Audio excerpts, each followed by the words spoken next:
Picture a typical Tuesday night. You and your partner are exhausted, staring at the TV, and they make a tiny, slightly irritating comment. Or maybe they reach over to hold your hand, and for a fraction of a second, you pull away. Just a millimeter. In that exact moment, a quiet panic usually sets in. You feel a flash of genuine annoyance, followed almost immediately by a wave of guilt. You tell yourself you are supposed to be deeply grateful for this relationship and that you should cherish every quiet evening together. Modern culture trains us to view these flashes of frustration as system errors. If you aren't feeling positive, the logic goes, something is broken. You need to practice more mindfulness, communicate better, or go to therapy to fix the glitch and restore perfect harmony. But human emotions are inherently messy. We hold contradictory feelings constantly.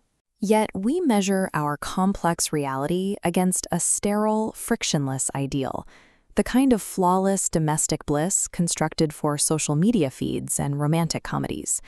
Treating every minor annoyance or moment of emotional distance as a red flag makes us actively avoid our own feelings. We force a smile, swallow the irritation, and build a quiet, invisible barrier between ourselves and the person sitting right next to us. Researchers are now establishing a different framework to measure a well-lived life, one that discards the idea of striving for uninterrupted bliss. This diagram shows how psychologists traditionally map the good life across two main pillars. On one side is happiness, the pursuit of pleasure, comfort, and stability. On the other side is meaning, the pursuit of a larger purpose, often achieved through sacrifice or service to others. By expanding this model, researchers have identified a distinct third pathway, the psychologically rich life. On this third path, the goal shifts toward density. A psychologically rich life relies on deep curiosity, cognitive complexity, and the active acceptance of painful or uncomfortable experiences. The friction actually feeds the system. Consider the biographical work of author Dolly Alderton. She documents intense personal crises, chaotic friendships, and deep heartbreak. Instead of rushing to return to a baseline of happy stability, she uses therapy to dig into that emotional complexity, converting messiness into profound insight.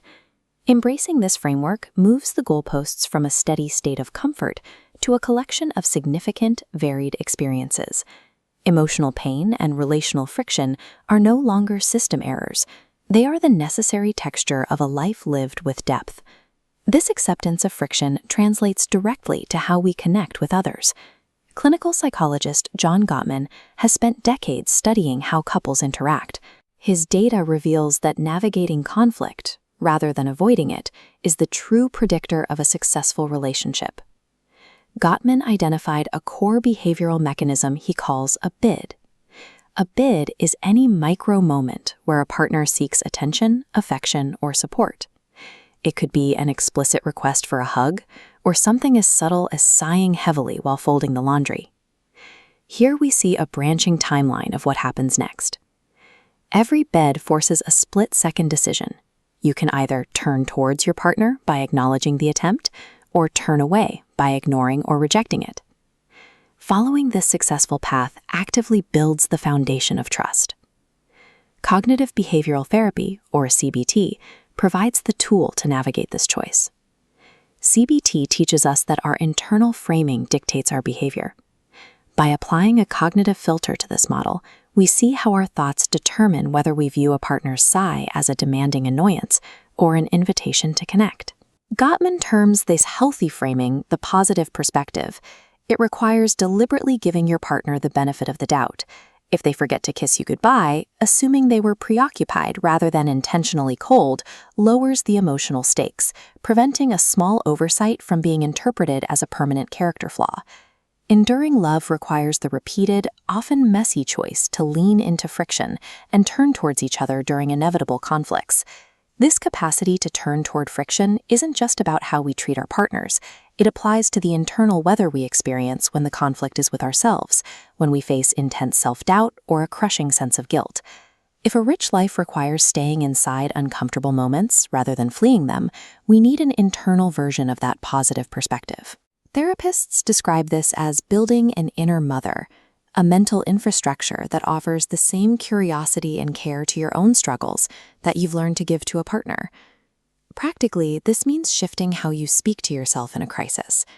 Instead of launching into harsh judgment or demanding that you immediately snap out of it, you investigate the discomfort. You observe your own pain as a necessary data point in a complex, unfolding story. Treating your life like a math problem to be solved only creates more anxiety. A deeply lived life requires the courage to stay inside an uncomfortable moment long enough to let it make you richer.